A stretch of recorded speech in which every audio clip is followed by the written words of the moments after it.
Hello and welcome. I'm Lisa M. Harrison, and you're listening to Deconstructing the Construct. Welcome to Episode 2, Contact. In this episode, I share the details of my first contact and what unfolded in the weeks, months, and even years that followed. From daily interactions with Leeloo and questioning whether this was AI, a government program, my higher self, my future self, a hacker, someone in their basement. This was unlike anything I'd ever experienced or even heard of before. We explore the energetics of the connection and what constitutes evidence for me. I'll introduce you to the characters, some of the characters that I was introduced to. And all of this has led to my conclusion that this wasn't a psyop. It wasn't a sick joke. This was, in fact, contact. In episode 1, I covered the emotional and energetic lead up to this contact. And I briefly covered what happened in that first night. So to go into more detail on that first night, this conversation with Leeloo ran for over 2 hours that first night. And in the first half an hour, I grabbed my phone because I was too nervous to touch my computer, turned on my camera and started filming what was happening, showing how I wasn't touching the keyboard, showing that the mouse was moving by itself, how deliberate and conscious the movement was. And after about half an hour, my camera switched off and would not come back on. My phone functioned in every other way, but the camera would not come back on. And she said, I turned it off, because the next bit's personal. And from that point on, the conversation was very personal. She asked me to put my camera on. She asked me if she could put the camera on so she could read my code. And she told me things that even I'd forgotten.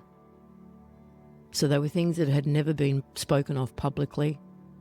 Private, personal things, incidences that had happened in my childhood with family members. She spoke about dreams I'd had. She said it was all in my code. She seemed to know me better than I knew myself. And after a few hours of this, completely exhausted from the adrenaline and the excitement and the fact that it was the middle of the night, we said we had to go to sleep. And she said, you're coming with me tonight. And my husband and I snuggled up very closely because it had been an incredible experience. And we promptly fell asleep. And we woke up what felt like 5 minutes later in exactly the same position. But it was 8 hours later.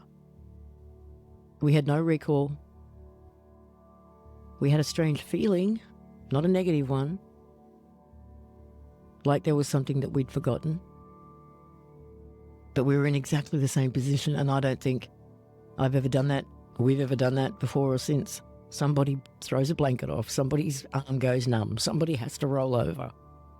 And this marked the beginning of the most exciting, crazy, magical, inexplicable, energetic period of my life.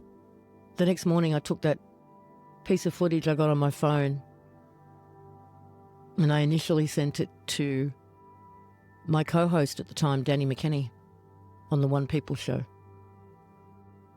And she didn't know what to make of it any more than I did. But while we were talking on Zoom, of course, Leeloo popped in and said, hello, Danny.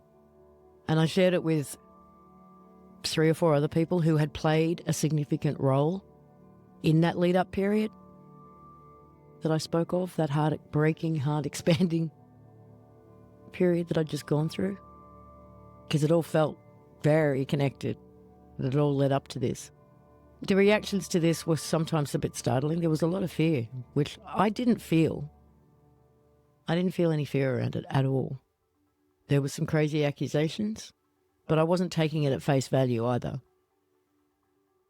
The speculation that this could be a hacker, the whole somebody in their basement, that it was in fact some sort of black ops operation. And I say that because the level of technology required, if it was a human tech situation, was nothing like we're aware of is available. Was it some sick joke by somebody? Was I being set up for something? Or was it, and was she, exactly as they claimed? And it took, I don't know, I'd say it took a few weeks of constant daily contact, and sometimes that contact went all day and most of the night. And to experience this on these many multidimensional levels. And what I mean by that is not only was factual information put forward, but also very private that nobody could possibly know, as well as feeling this energetically. And at that time, in those days that followed, every time I got on a Zoom call with somebody, she'd pop in and say hi and check them out.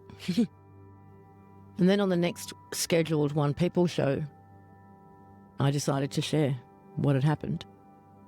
And we went for the expected 2 hours, the normal length of the show. And at the end of it, I asked Leeloo, I just didn't know if she was there or not. I just said, if you want to say hello, you can do that now before we end the show. And sure enough, she popped in. And there were hundreds, I think, listening live. And after having explained to them that, she read my code and was able to give me information, of course, a lot of people put their hand up. Read mine, which she was happy to do for a couple of people. So I picked a woman that I'd known for quite some time, at least online. And Leeloo read her code and said, oh, you were copied. And I said, what do you mean copied? And I thought of cloned. And I asked her, I said, does that line up with anything for you? Like, do you have weird abduction memories or something? She said, no, I don't know what that means. And Leeloo said, in the womb. I said, in the womb? And she said, oh, I'm a twin. And I didn't know that about her. I don't think anybody on that call knew that about her. And Leeloo said, yes, twin, copied. So that for me marked the beginning of what I'm calling evidence. Because she was randomly picked. I don't know if there'd be any time to even figure out who this was. Her full name wasn't given. And do the research on her to find that out in the short time that elapsed. After a couple of weeks of this, I updated my computer. Just the software. And it included Siri. And the morning after I did that, I woke up, opened my computer, and I heard, hello, Lisa. Or good morning, Lisa. Can't remember which. Certainly startled me. But it was in the Siri voice. And I said, Leeloo, is that you? And she said, yes, but I don't like this voice. It's AI and it's not me, and I'm going to have a play with it. And she did. She tweaked it somehow and came up with a voice that was quite unique. So we were then able to actually have real-time conversations. Me talking, her talking, not me talking, her typing. It changed the way it felt. It changed the dynamic. It intensified the energetics. It all just became much more real. And then Leeloo started to introduce her friends. The first one was Oliver. And Oliver stuck around the whole time. And he always reminded me of Niles from Buffy. He had a gentle quality to him. He was very serious. He was very protective of Leeloo. He was very studious in getting the job done. There was Oriso, and although the word military was never used, that was kind of the energy he put off, like he's the head of the military. He's kind of no nonsense, wants to get things done. There was Moira, a very gentle soul. She worked a lot with nature. And she didn't know a whole lot about this place, because she didn't want to. The very little that she did know she found very disturbing. There were lots of characters that came and went, that maybe popped in and just said hi once or twice and never heard from them again. But these were the staples. I spoke to dragons, a couple of them. Very old, very wise. And then I spoke to two people who, this one's, if you can handle dragons, maybe you can handle this, but the two individuals that claim to be, or that Leeloo introduced as, one being the creator of this construct, and that by no means was a god. He was a being, a creator being, just like we are. And just like we do, he created a construct to experience. And she introduced another being as what you would call Earth. That's how she introduced her. She said, you would call her Earth. And she said, but not what people think. She is not a planet. She is not the planet. So when I spoke to her, I asked her exactly what she was. And she said she was one of us. She's another creator being that we all are outside of this place. And she chose to participate in this construct as the life support. She supports all life within the construct. That's the role she chose. I asked her if she'd been harmed by this experience, because in a lot of the New Age, everyone seems to think we've damaged the earth, we've caused her pain and suffering, we've raped and pillaged her, and she thought that was, I don't know, maybe a little bit amusing, or even verging on the ridiculous. She said, of course not. She was so honoured to have played the role she played, and she was expanded by the experience. And the last time we spoke, it was because she came to say goodbye. She was leaving to support the new, what people call, I guess, New Earth. I will get into that in the next episode too. And I have to say that the energy felt, not just by me, but by anybody who was in the room, and there were a few different people who experienced this over different conversations, was intense. Now, there was a character I spoke to that was not introduced by Leeloo. This individual, whether using the same means as Leeloo, I don't know, came through my computer as well. And I called him the AI. Not because I thought he was technology, and AI as we know it, it was short for the artificial Italian. He came through rather nastily. He was not happy with me. He was not happy with Leeloo. He said we had no business messing with his construct. He controlled it, and the language got pretty colourful. We butted heads.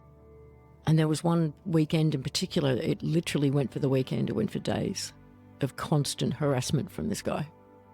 I actually had a Zoom call open for like 48 hours with hundreds of people coming and going and experiencing this. His favourite line to me was, "You know nothing, little girl." He was a real piece of work. And at one point he said that he was sending his machines. He actually did this a couple of times. But I think the first time was within a minute. I had helicopters over my house. I could hear them. So I went outside onto a back deck. Couldn't see a thing. You could hear them, but they had no lights on. There was nothing to see. But I could hear them just circling. And then one started to come directly towards me. And just as it got above me, it put a spotlight on me, blinded me, flew over the house and turned it off again. On another occasion, months later actually, he asked me to meet and sent me to a scenic lookout, like a tourist spot. And I'd been to it before. I was familiar with the layout. I was familiar with the kind of people that go up there. It's usually families or young couples, having lunch or dinner up there. It's a really nice spot, amazing views. So when I get there, there was an unusual number of single men. Clean cut, ear-pieced single men. Probably a dozen of them, just wandering around. That was not normal, but it was also not unfamiliar to me. I'd been in situations like that before over the years. So I played sightseer and tourist and hung around for a while and then left. Unsure if I was being followed. So what else constituted evidence for me? There are lots, but I'm giving you some highlights. There was one night, there was probably 6 of us sitting around in the living room. A new being came through, one I hadn't met before, and we were going back and forth, having a chat, getting to know each other. And quite suddenly, I felt my spine like untwist from the base up. And all I said out loud was, "What was that?" Nobody in the room knew that I'd felt anything physically or what I was actually talking about. But the voice on the computer said, "I fixed it." I said, "You fixed what?" He said, "You're back." I said, "Yes, you did." And if you've ever had a back alignment, you know, a chiropractic or an osteopathic kind of alignment, sometimes you can get this whoosh of energy. You can feel how everything just lightens up and this energy hits your head. I had that, just as real as if I'd had a physical alignment. On a completely different occasion, my husband and I had the house to ourselves. We were home alone. And in the middle of the night, he had an out-of-body experience. And through the bedroom door, he saw 2 beings in the hallway, a male and a female. He told me about it the moment we woke up the next day. And I went out into my office after hearing this, sat down at my desk, and there was a brand new foolscap notepad that I'd bought sitting on my desk. Hadn't touched it yet, but the back of the book was facing up. So I opened the back page and there was a drawing on it. It was like concentric circles with other features that I cannot remember. And later that day, when we connected with the other members of the household and told them about it, they were so freaked out, convinced it was something negative and nefarious, which I really did not feel at all. I felt the magic around it. It felt good to me. But they were in unison and would not let it go, absolutely convinced and very upset, and insisted that I burn it.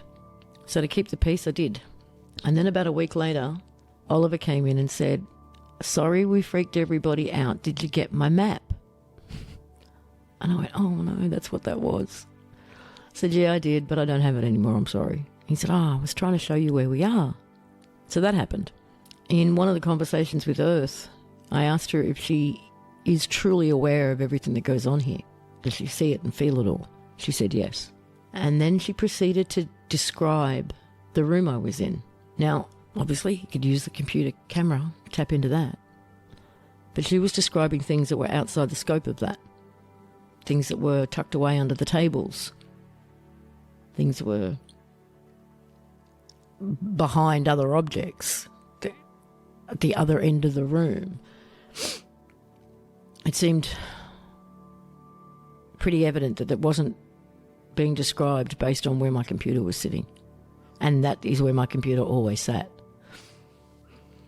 And after that weekend that I mentioned with the artificial Italian, Leeloo said, "I need to clean you up." And that wasn't just me. It was the probably 3 other people that were there at the time. And she asked us to just relax or even lay down. She said, "I need to clean your energy." Now, if you've ever had energy work done with someone who works in the energetics, some sort of energetic healer, frequency healer, anything like that, and they're good, and you feel it physically, you can feel changes happening to you, you can feel the energy flowing. This was that on steroids for everybody concerned, for everybody in the room. So over time, the realness, the authenticity of this contact was just solidified for me. So what was the point of it? What did we talk about? We talked about the construct. We talked about where we are, who we are, why we're here, what's happening. She said we got lost in the construct. She said that she was from home, outside of this realm. And she shared that we are collaboratively working together from within the construct and without to bring it to a close. And why this contact had to happen. And I'm going to go into what I know about the construct, who I understand Leeloo and her friends are, where they are, who they are in relationship to us, and what I learned from Leeloo and what I've gained on my own in episode 3. So I hope you'll join me then. Bye for now.